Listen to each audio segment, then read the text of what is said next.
Shalom, shalom frères et sœurs en Christ et bienvenue à la Rhapsodie du mardi 4 janvier 2022. La Rhapsodie est écrite par le pasteur Chris Oyakilome et la lecture vous est offerte par les vérités de l'Évangile. Le thème d'aujourd'hui est « Il s'agit de votre pensée » et le verset de Romains 12, verset 2 qui dit « Ne vous conformez pas au siècle présent, mais soyez transformés par le renouvellement de l'intelligence. » Alléluia. Le pasteur Christ dit, lorsque vous êtes né de nouveau, vous avez reçu la véritable vie et nature de Dieu, dans sa totalité. Et cela ne peut être amélioré.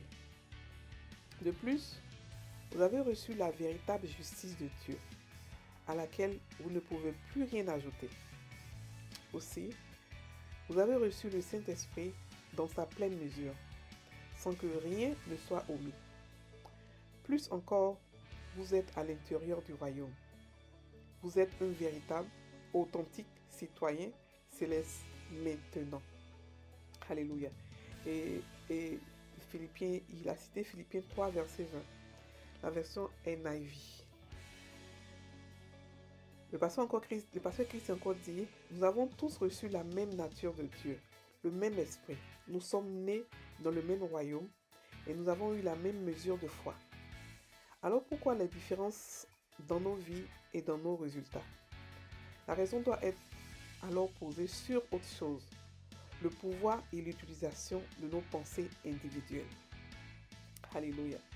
Si vous voulez changer, si vous voulez voir une autre version de vous, une version de vous plus influente, efficace, puissante, vous devez changer votre façon de penser. Il doit y avoir un changement important dans vos pensées. Que vous soyez devenu chrétien et que vous ayez reçu le Saint-Esprit ne signifie pas que votre raisonnement va changer. Il est de votre responsabilité de fournir cet effort. Alléluia. Comme lu dans le verset principal, Dieu nous a confié la responsabilité de changer notre façon de penser, de renouveler notre intelligence avec la parole de Dieu. Vous devez littéralement vous soumettre à la parole pour changer votre pensée et pour vous donner une nouvelle façon de penser. Peu importe qu'un chrétien cite les Écritures, tant que les Écritures n'auront pas affecté sa pensée, il ne sera pas différent. C'est pourquoi nous avons écrit le livre « La puissance de votre intelligence ». L'objectif de ce livre se trouve dans son titre. Tout dans votre vie, y compris votre croissance chrétienne, est basé sur l'utilisation de votre pensée. Ainsi, ingérez la parole de Dieu dans votre pensée, nourrissez et méditez sur la parole. L'impact est garanti. Ce sera une transformation de tout votre être qui se traduira par une plus grande manifestation de la gloire de Dieu dans votre vie. Le succès, l'excellence, la victoire, la domination et l'abondance seront la marque de votre vie quotidienne. Alléluia. Fin de la Rhapsodie. Donc le pasteur aujourd'hui parle de notre pensée. En fait, il nous parle de comment manager notre pensée. Alléluia. Et le verset qui prend, c'est « Ne vous conformez pas au siècle présent, mais soyez transformés par le renouvellement de l'intelligence. » Voilà, il explique que lorsque nous sommes nés de nouveau, nous sommes devenus des dieux. Nous avons reçu la nature de Dieu. Nous avons reçu la vie de Dieu dans toute sa totalité. C'est-à-dire que nous ne sommes pas plus Dieu aujourd'hui que nous sommes nés de nouveau hier. Nous avons grandi spirituellement, c'est vrai. D'autres ont grandi, d'autres n'ont pas grandi. Mais nous sommes Dieu. C'est-à-dire que quand un enfant naît, un être humain, un enfant naît bébé, il est être humain. Si il grandit ou pas, il va rester un être humain. Il ne change pas de statut parce qu'il grandit. Il est né être humain et il mourra être humain. Alléluia. C'est ce qu'il veut nous dire. Il veut nous expliquer que, comme ça on est de nouveau, nous avons tous reçu la mesure de la foi, que nous devons nous-mêmes faire guérir. Nous avons reçu le Saint-Esprit dans toute sa totalité. Nous avons reçu la justice, nous sommes justes aux yeux de Dieu. Nous avons reçu la vie et la nature de Dieu. Nous avons tous reçu ça en même temps. Pas en même temps, au moment où nous sommes tous devenus chrétiens. Nous avons reçu maintenant tout ça et il nous a encore en plus de cela transportés dans son royaume. Nous sommes devenus citoyens de Sion. Nous sommes des sionistes. Alléluia. Mais malgré tout ce que nous voyons une différence entre plusieurs chrétiens. Nous voyons que d'autres ont du mal à avancer, d'autres avancent facilement et d'autres ne savent même pas ce qui se passe. Et tout vient au niveau de la pensée. Tout vient au niveau de la mentalité, la manière de penser. C'est pas parce que nous sommes chrétiens que automatiquement les grâces vont commencer à verser sur nous. C'est-à-dire que tout ce que la Bible dit va commencer à verser sur nous. Ce n'est pas automatique. Il faudrait qu'on change la manière de penser. Et surtout les chrétiens noirs, se disent qu'il faut faire de ces combats spirituels pour pouvoir avoir ceci. Il faut briser cela, il faut briser cela. La seule chose à briser, c'est nos pensées. C'est même pas à briser, c'est à changer par la parole de Dieu. La parole de Dieu nous aide à pouvoir penser comme Dieu, à pouvoir penser grand, à ne pas penser petit, à ne pas penser restreint, à ne pas penser ennemi par-ci, sorcellerie par-là et tout ça. La sorcellerie ne peut rien contre nous, frères et sœurs. Nous avons été placés dans les cieux, à la droite de Dieu le Père, au-dessus de toute autorité, de tout domaine, de tous les démons. Et nous avons eu la puissance du nom de Jésus qui nous place, qui nous fait que nous dominons sur Satan et tout son royaume et rien ne peut nous nuire. Donc tout vient au niveau maintenant de la pensée. Si nous avons tout ça et que nous sommes encore en train de souffrir, ça veut dire que quelque part, nous ne sommes pas conscients de ce que nous avons. Voilà. Donc si vous voulez changer votre vie, commencez à changer la manière dont vous pensez par la parole de Dieu. Cette parole-là qui change la manière de penser, c'est cette parole qui ouvre les portes pour vous. Ce n'est pas les prières de délivrance ou les prières de feu, où toute la nuit vous priez. Ce n'est pas ça qui change votre statut social ni financier. Non, c'est la manière de penser. La manière dont vous entraînez votre pensée à réfléchir. La parole de Dieu renouvelle nos pensées. Elle nous donne une manière de penser qui est différente de ce monde.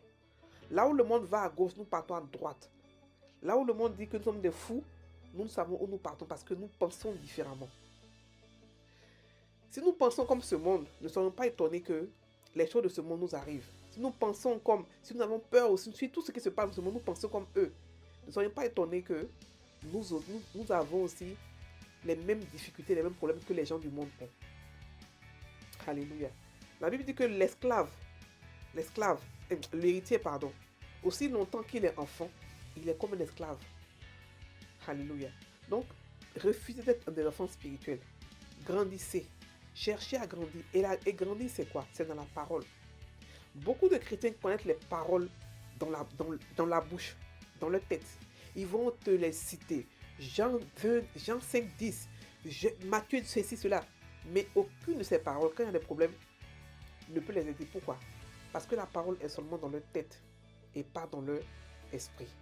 Ils n'ont pas pris le temps d'abord de l'étudier la parole et de la méditer. Alléluia.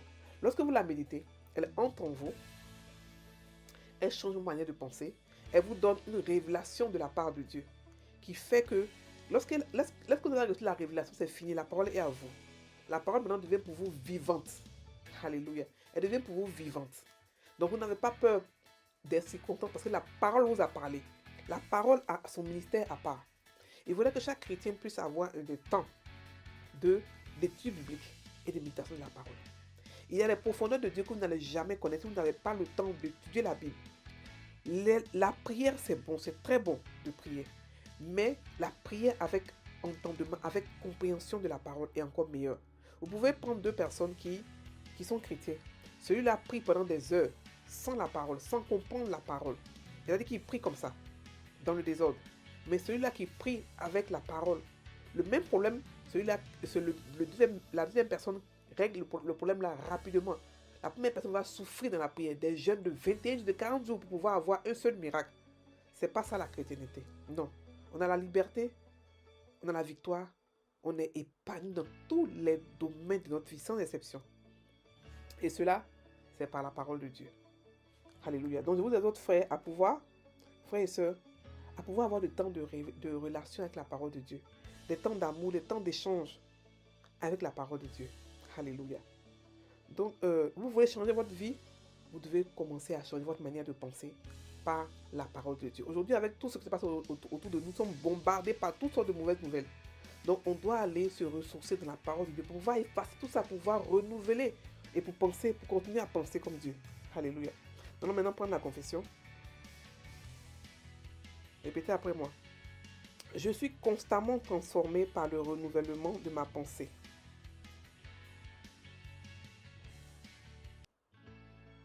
Avec la parole. Je m'abandonne au ministère de la parole, de sorte que mon esprit est inondé de vérité divine. Et ma pensée est élevée pour générer les pensées du royaume. J'ai un nouvel état d'esprit, résultant en une plus grande manifestation de la gloire de Dieu.